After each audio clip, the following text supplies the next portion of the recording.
Bonjour à toutes et à tous. Alors, la signature finale de la trace du pouvoir macroniste a été faite. Évidemment, je veux parler du 49.3.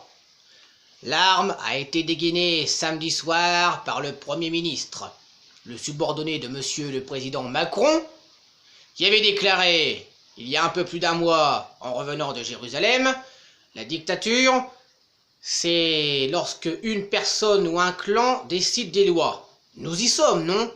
Parce que, en effet, le 49.3, normalement, il ne signifie pas la fin de l'exercice de la démocratie. Or là, c'est le cas. Certainement, le 49.3 a été dégainé parce que les débats à l'Assemblée nationale sont un peu fructueux. On va me sortir le nombre d'amendements qu'il y a eu, 41 000. Et alors, c'est pas ça qui fait qu'on ne peut pas avoir de débat. Il aurait fallu allonger le parcours parlementaire de cette réforme, mais il en a été décidé autrement.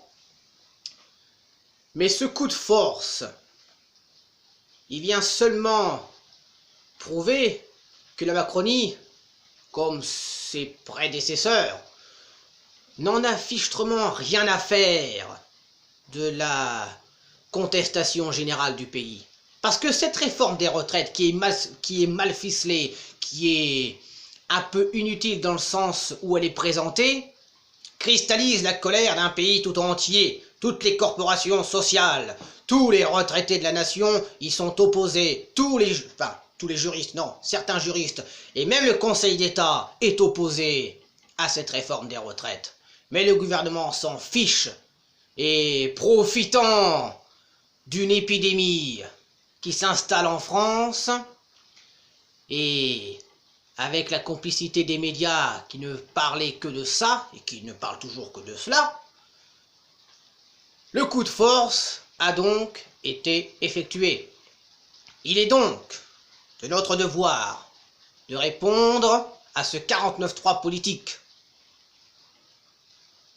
Faire en sorte d'effectuer un 49.3 citoyen. Et donc de se mobiliser à la fois dans la rue et dans les urnes. Parce que la démocratie, elle s'effectue, elle se prouve à la fois dans les urnes et dans la rue. Au mois de mars, ce mois-ci, nous sommes appelés à voter pour un nouveau maire. Il est hors de question qu'un village ou qu'une ville soit légué à un macroniste. Je sais que normalement, et ça doit être obligatoire, on doit voter pour des idées, pour des convictions. Mais si jamais il y a un macroniste qui aurait des bonnes idées, trouvez-le-moi parce que ça doit être un rare spécimen. Je n'irai pas voter pour lui, il est hors de question. On ne se travestit pas, on ne copine pas avec l'ennemi de la France, on le combat. Bon.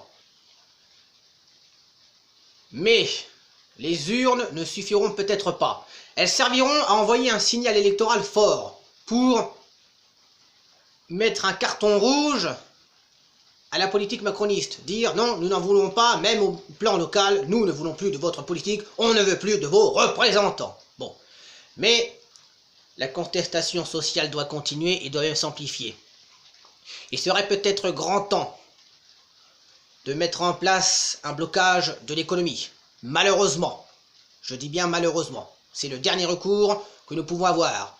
Les centrales nationales syndicales devraient aussi verser leurs caisses aux grévistes de la SNCF par exemple, et des raffineries aussi.